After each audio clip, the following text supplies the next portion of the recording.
स्वागत है आपका सिद्धार्थ आईएएस के इस प्लेटफॉर्म पर। मैं आज आप लोग के लिए लेकर आया हूं कि जिसका आप बहुत बेसब्री से इंतज़ार कर रहे थे, और वो है क्या? वो है यूपीएससी का नोटिफिकेशन। ठीक है, अब यूपीएससी की नोटिफिकेशन में आप लोग को जानकर बड़ा खुशी होगा कि इस बार जो वैकेंसी आई है वो टोटल वैकेंसी आई है कितनी? वो आई है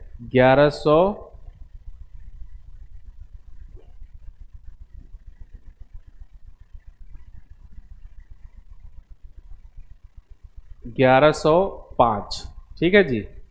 और ये वैकेंसी 2015 के बाद, ठीक है, अभी 15, 16, 17, 18, 19, 21, 20, 21, 22 और 23 आ गया है। ठीक है, तो 2015 में जो वैकेंसी था वो 1164 था। ठीक है, उसके बाद अगर देखें तो सबसे ज़्यादा इस बार वैकेंसी है 1105। ठीक है, अभी 1105 वैकेंसी है, तो इस 1105 में कितने आईएएस हैं, कितने आईएफएस हैं, कितने आईएफओएस हैं, कितने आईआरएस हैं और कितने ए ग्रेड ऑफिसर हैं, वो आगे के नोटिफिकेशन में हम देखेंगे। ठीक है, और इसका मैं आपको दिखा दूं कि देखिए क्या लिखा है। Last date for receipt of application 21/2/2023 तक, मतलब आपके पास टोटल जो टाइम मिले हैं 20 दिन टाइम मिला है। इस 20 दिन में आप अपने फॉर्म को भर लीजिए। ठीक है, इस फॉर्म को अच्छे से फिल करेंगे। उसके लिए आपका आधार कार्ड मैंडेटरी है, और क्या है तो आपका पासपोर्ट साइज फ़ोटो। तो इन सब चीज़ों को लेकर अपने नियर जो भी आपके साइबर कैफ़े होते हैं वहाँ पर जाएं और इस फॉर्म को फिल कर लें। चूँकि रिजल्ट आपका इस बार 100% हो सकता है, इसलिए आपको थोड़ा पढ़ने की ज़रूरत होगी। पढ़ने की ज़रूरत क्या है वो मैं अच्छे से सिलेबस में भी डिस्कस करूँगा कि आप लोगों को पढ़ना क्या है। ठीक है, कौन कौन से सब्जेक्ट पर ज़्यादा फोकस करना है जिससे आपका ये एग्ज़ाम निकले। इस बार चूँकि अभी आप देखेंगे कि इस एग्ज़ाम में ये बोला जाता है कि इंडिया का सबसे टफेस्ट एग्ज़ाम है, और अगर सबसे टफेस्ट एग्ज़ाम आप देने जा रहे हैं तो उसके लिए आपको वेल प्रिपेयर्ड आपको होना पड़ेगा। तो वेल प्रिपेयर्ड होने के लिए कौन कौन से सब्जेक्ट उठाने पड़ेंगे, कहाँ से कौन सी चीज़ें पढ़नी पड़ेंगी, वो मैं आगे के टॉपिक में अभी आगे डिस्कस करूँगा। लेकिन सबसे पहले मैं अभी ये आपका ये नोटिफिकेशन पढ़ देता हूँ क्या है इस नोटिफिकेशन में। देखिए जी, इसमें सबसे पहले है कि हाउ टू अप्लाई। ठीक है, तो अप्लाई कैसे करेंगे, तो आप जाएंगे www.upsconline.nic.in के वेबसाइट पर, वहाँ जाकर आप अप्लाई करेंगे। ठीक है,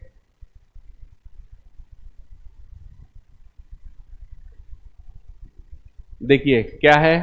candidate should have details of 1 photo ID card, जैसे Aadhaar card, voter ID card, PAN card, passport, driving licence, कोई भी आईडी प्रूफ जो आपके पास है वो चलेगा। ठीक है जी, बहुत बढ़िया। इस शाम को आपको 21 फरवरी के 6 बजे तक लास्ट आप अपना फॉर्म अप्लाई कर सकते हैं।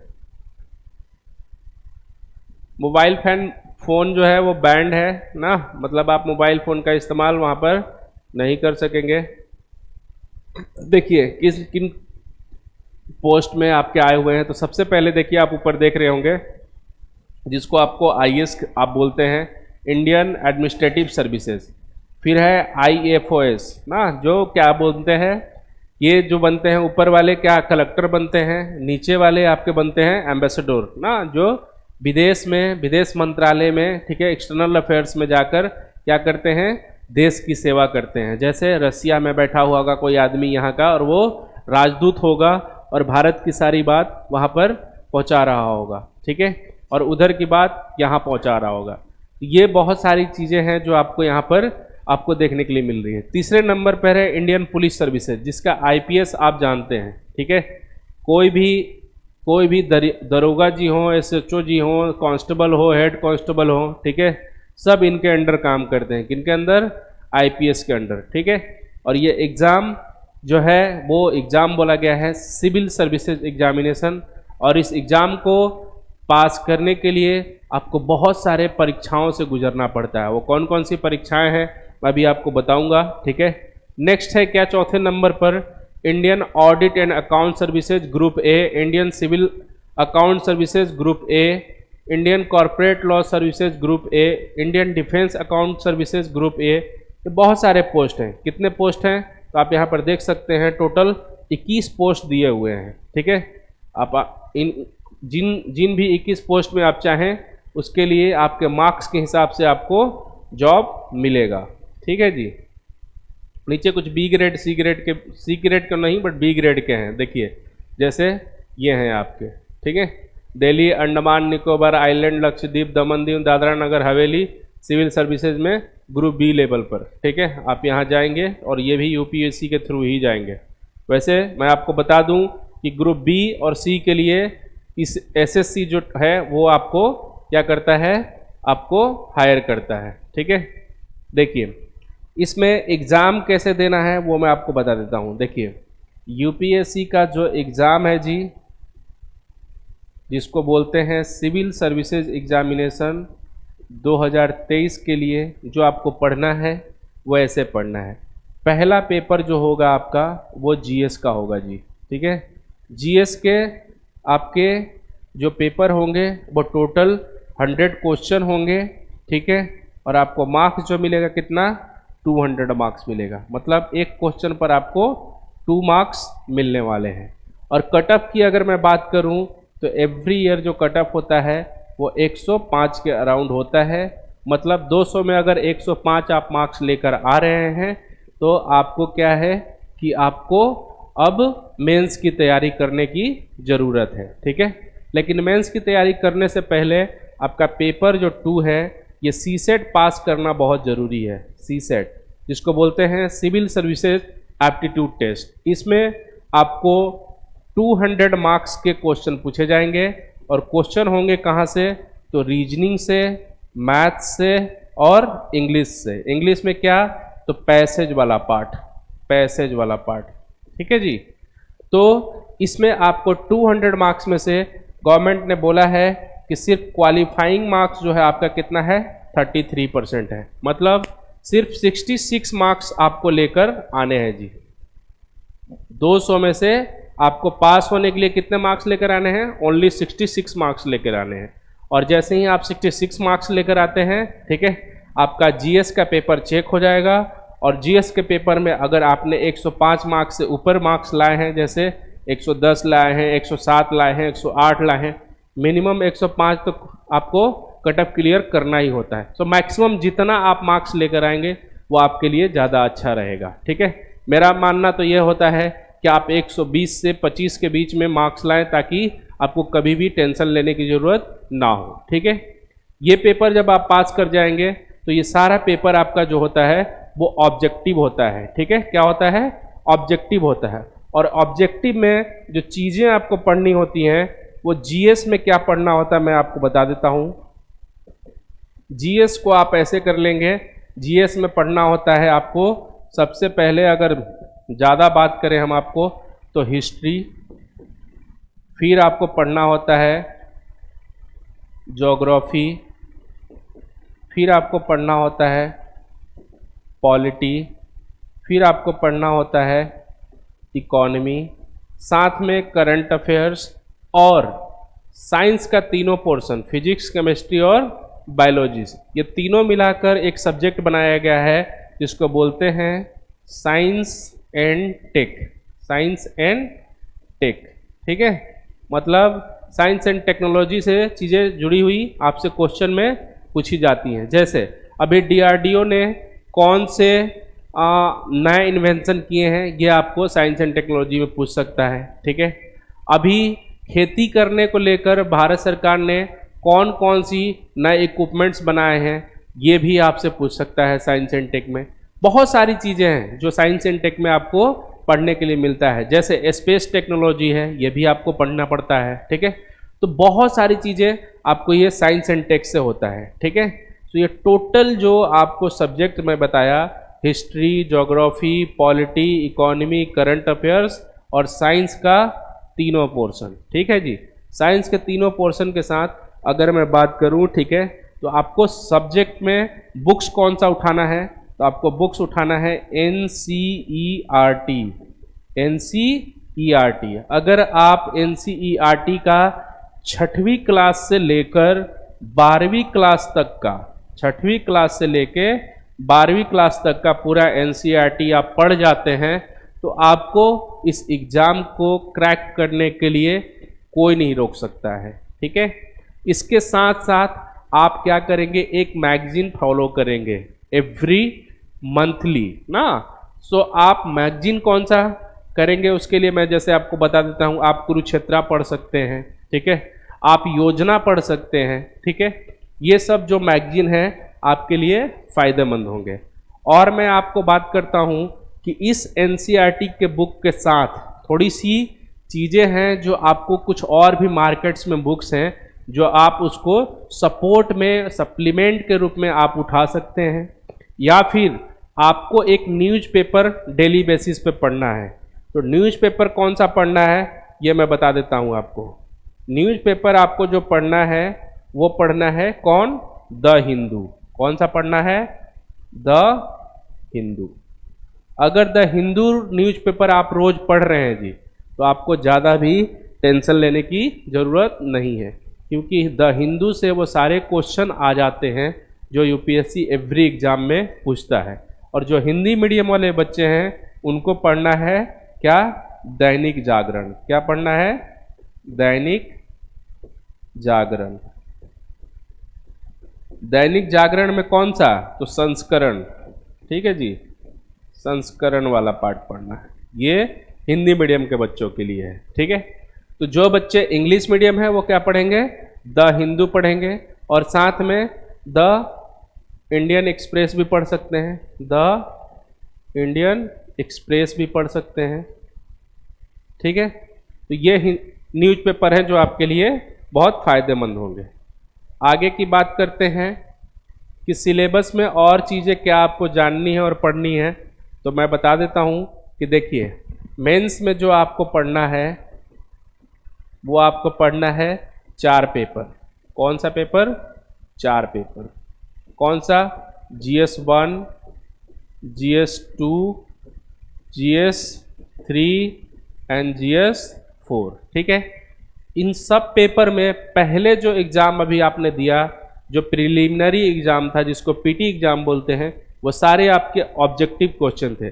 लेकिन यहाँ पर क्या है, आपके सारे सब्जेक्टिव क्वेश्चन हैं। क्या हैं, सारे सब्जेक्टिव क्वेश्चन हैं। कितने कितने मार्क्स के, तो 250 मार्क्स के, 250 मार्क्स के, 250 मार्क्स के और 250 मार्क्स के। ठीक है जी, ये 250 करके आपके कितने हो गए, 1000 मार्क्स हो गए। ठीक है, उसके बाद आप एक पेपर चूज करेंगे जिसको बोलते हैं ऑप्शनल पेपर। जो आपने ग्रेजुएशन में पढ़ाई किया होगा वो सब्जेक्ट आप चाहें तो अपने हिसाब से रख सकते हैं, या अगर आपके मन में लगता है कि मैंने ग्रेजुएशन में पढ़ाई इस सब्जेक्ट में अच्छे से नहीं किया है, तो आप क्या कर सकते हैं, दूसरे पेपर को भी, दूसरे सब्जेक्ट को भी चूज कर सकते हैं। जैसे आपका मन था कि आपने हिस्ट्री चूज किया था ना, लेकिन आपका मन कर रहा है कि आप हिस्ट्री ना लेकर आप हिंदी लेना चाहते हैं, तो आप हिंदी भी ले सकते हैं। आप हिंदी ना लेकर मैथ्स लेना चाहते हैं, मैथ्स भी ले सकते हैं। आप संस्कृत भी ले सकते हैं, आप इंग्लिश भी ले सकते हैं। ठीक है, ये बहुत सारी चीज़ें हैं जो यहाँ पर आप कर सकते हैं। इसके लिए 2 पेपर होता है, और 2 पेपर आपके होंगे कितने कितने मार्क्स के, 250 मार्क्स के और 250 मार्क्स के। तो 500 मार्क्स का आपका यहाँ ऑप्शनल पेपर होता है। ठीक है जी, तो 250, 250, 500 और 1000 मार्क्स यहाँ हुआ था। टोटल कितने हो गए जी, टोटल हो गए आपके 1500 marks. 1500 marks plus 250 marks, 250 marks जो होगा आपका वो होगा जी, वो होगा किसका, तो वो होगा आपका लैंग्वेज का। किसका, लैंग्वेज का। ठीक है, ये 250 मार्क्स में आपको टोटल जब आप ऐड करेंगे तो आपको यहाँ पर टोटल मार्क्स बनता है 1750, और 1750 में जो पर्सनालिटी टेस्ट वाला पार्ट है, जो पर्सनालिटी टेस्ट के साथ जिसको आप इंटरव्यू वाला पार्ट बोलते हैं, वो बनता है आपका 275 मार्क्स का। और टोटल मार्क्स अगर आप करेंगे, मिलाएंगे, तो आपका बनेगा 2025 मार्क्स। और इस 2025 मार्क्स में ही आपका यूपीएससी टोटल फाइनल होता है, और आपको जानकर भौचक्कापन होगा कि क्या 2025 मार्क्स में से आपको लाना कितना है। अगर मैं बोलूं कि 2025 मार्क्स है उसमें से आपको कितना लाना है, तो आपको पता होना चाहिए कि अगर आप 50% मार्क्स ले आते हैं तो आपका सिलेक्शन हो जाता है। जैसे मैं बताता हूं कि अभी शुभम कुमार जो हैं, जो बिहार से रैंक 1 लेकर आए थे, ठीक है, उनका मार्क्स था टोटल 1078, ये इनका मार्क्स था टोटल। ठीक है, अब देख लो 2025 में से 50% डिवाइड करोगे तो आपका मार्क्स बन जाता है 1000, और उसमें से थोड़ा सा ज़्यादा ना, मतलब 51%, 52%, 53% आप मार्क्स लेकर आते हैं तो आपको क्या मिलता है, रैंक 1 मिलता है, रैंक 1।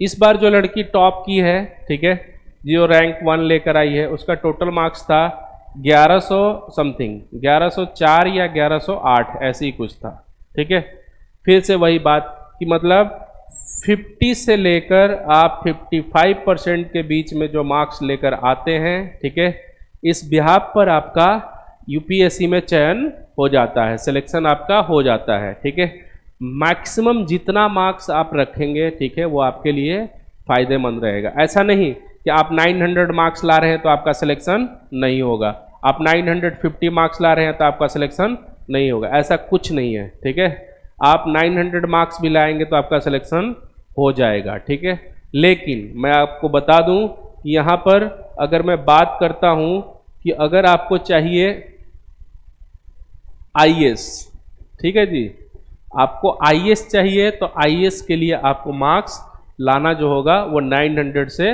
ऊपर लाना होगा, क्योंकि आईएएस के लिए हो सकता है इस बार 100 पोस्ट ही हो।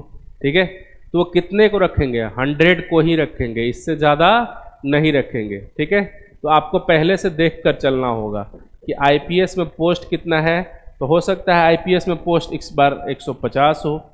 अगर आईएफएस की बात करते हैं, ठीक है, तो इस बार हो सकता है 100 हो। ठीक है, तो अगर आप 2000 में से 900 मार्क्स भी लेकर आ जाते हैं, ठीक है, तो आपका सिलेक्शन हो जाता है। ठीक है, यही है यूपीएससी, इससे ज़्यादा कुछ यूपीएससी में नहीं है। हाँ, बट सिलेबस इतना वास्ट है, ऐसे ही यूपीएससी को सारे एग्जामिनेशनों का बाप नहीं बोला गया है। ठीक है, जितने भी इंडिया में एग्ज़ाम हैं वो सारे एग्ज़ाम का कौन है, यूपीएससी बाप है। ठीक है, तो अगर बाप है तो सिलेबस भी बाप जैसा ही होगा ना। तो देखते हैं आगे क्या है ना नोटिफिकेशन में। ये देखिए कुछ नोटिफिकेशन में इंडियन एडमिनिस्ट्रेटिव सर्विसेज के लिए दिखा रहा है क्या क्या चीज़ें हैं। ये कुछ कोड है, आपको पीडीएफ जो है व्हाट्सअप करेंगे तो आपको भेज दिया जाएगा, आप देख लीजिएगा अच्छे से।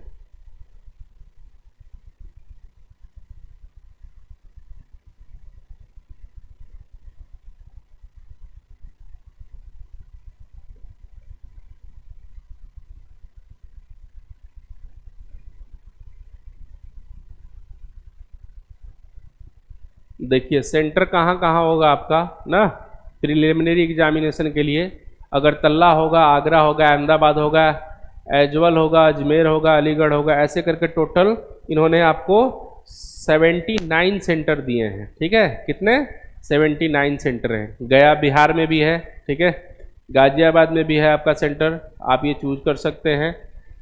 Centres of civil services main exam, देखिए मेन एग्जाम के लिए सेंटर कहाँ है, पहला जैसे पीटी हो गया तो मेन के लिए अहमदाबाद ना, एजवल, भोपाल, बेंगलुरु, चंडीगढ़, चेन्नई, कटक, देहरादून, दिल्ली, ये सब मिलाकर टोटल 24 आपको मेंस के लिए सेंटर इन लोगों ने आपको दिए हैं। ठीक है जी,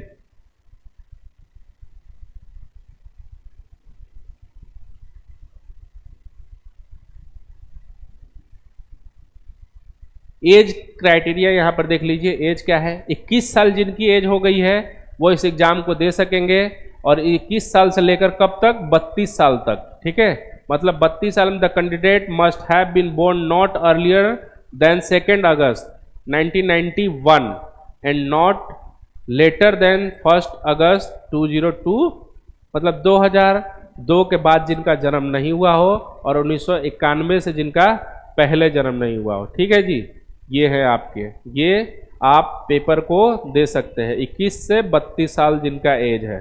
ठीक है,